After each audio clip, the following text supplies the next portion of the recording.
Hey everybody, before you continue watching the video, make sure you give the channel a like and subscribe. Go and follow us on Instagram. Go and check out all the different social media scenarios. Make sure if you're enjoying the content, go there, like, subscribe, follow, so we can keep putting stuff out. If you've got any questions, leave a comment. All right, make a comment on either of our pages and we'll answer them as soon as we can. Super interesting. Mutsuk, I heard about another person that trains here. You consider a legend in your industry. A legend for people that don't know, a legend in Australia, it's someone that people look up to, someone that people think it's really good to work with. You know, someone that people is highly respected. So it's a very good quality to be called that here. And so I would like to make a parallel with business and jiu-jitsu. So what are the things that you can bring from jiu-jitsu to business? For example, I read once that a lot of companies have a big problem where people pretend, the generation, old generation, new generation, they pretend they know things, so they don't want to look bad, you know, with that team. So everyone's pretending they know, rather than go and like what we do in jiu-jitsu, you know, like, oh, look, I don't know that, you mind showing me this, and try to exchange, understanding that everyone, it's for the well-being of the company and the culture. The benefit of everyone, yeah. Benefit of the company and everyone else, and yourself as a person, and the team. So what are the aspects of jiu-jitsu that you can take to the corporate level that you think will be, it's very beneficial, you know? Yeah. Let me just correct something. I'm very far away from being a legend, but I appreciate that people are saying that about me. So that's well, you're a legend on the mat. I know that you're a legend on the mat. You're great training, good person to be around. So you're a legend on the mat. Well, look, I think I've been career-wise, I've been pretty lucky. I've been given some opportunities, and I've had good, guidances from other people. So. I do have a senior role in the company that I work with, and probably deal with pretty high level issues. So I'm one of the senior leaders in my company, but that's not same as being a legend. So anyway, I think when it comes to jiu-jitsu, there's lots of analogies and similarities that I notice, right? And in terms of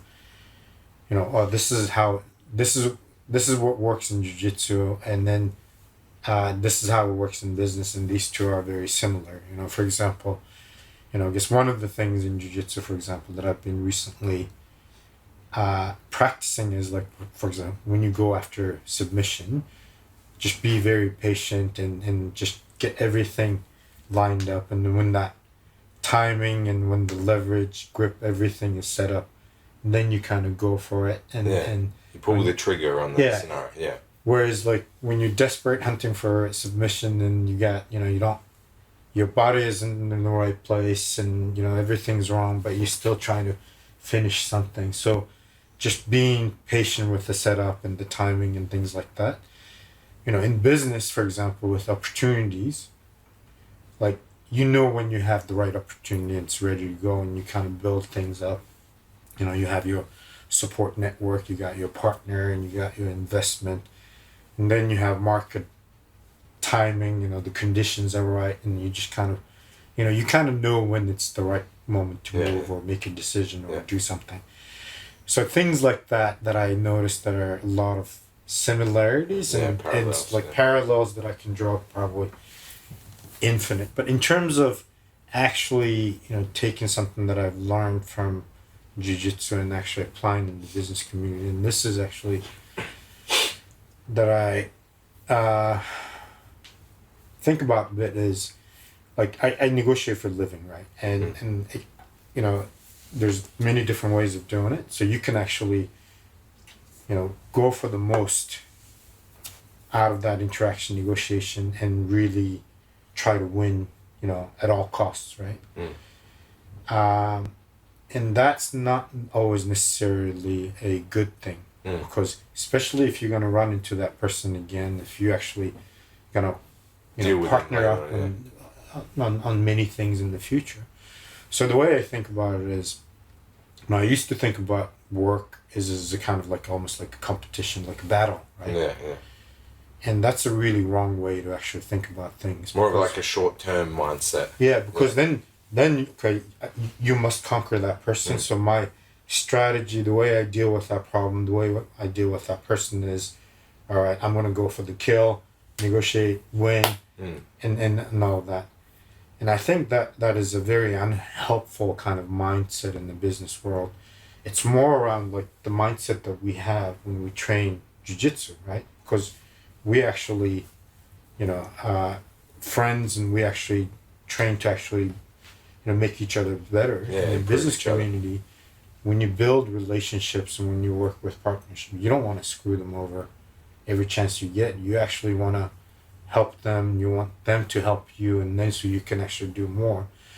So that mindset from kind of going into from combative, zero-sum mindset into, okay, this is, my work is actually the type of mindset that I should have,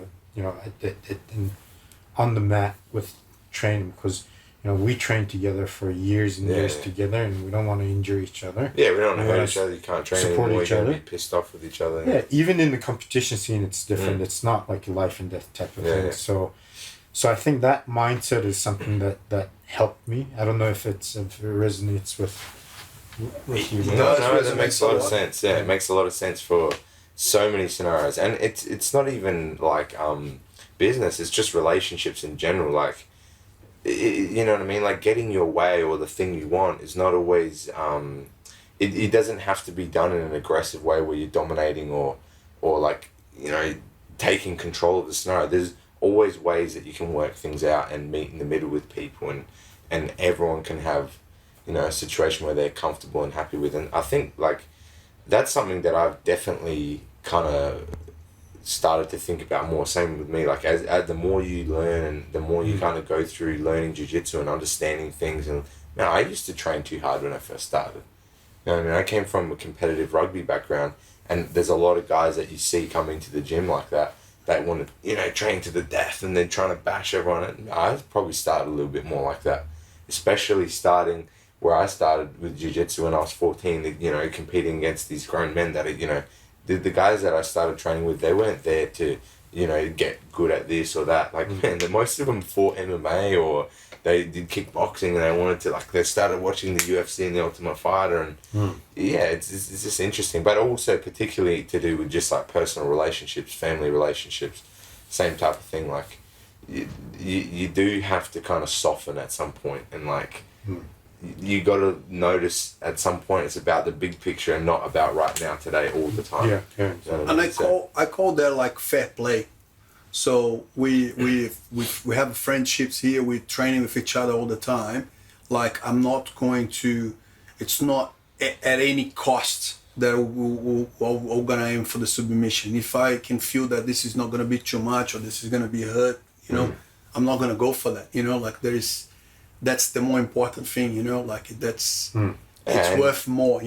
Yeah, and so I think that vision is very important. You can translate that to like what Munsuk's saying with just dealing with people. Instead of arguing like there's people being upset with you about something to do with the gym, you just go, you know what, it's okay, all right, no problem. If that's what you want to do, you do that. And then you just kind of continue doing what you're doing. And, yeah. Thanks for watching the video, guys. Hope you enjoyed. If you did, make sure you give it a like, subscribe, and a follow. Check out all our different social media platforms. There's heaps of content coming out. There's different snippets and content on different platforms. So make sure you're on everything. And again, if it helped you out, recommend to somebody else, and hopefully it'll help them out too.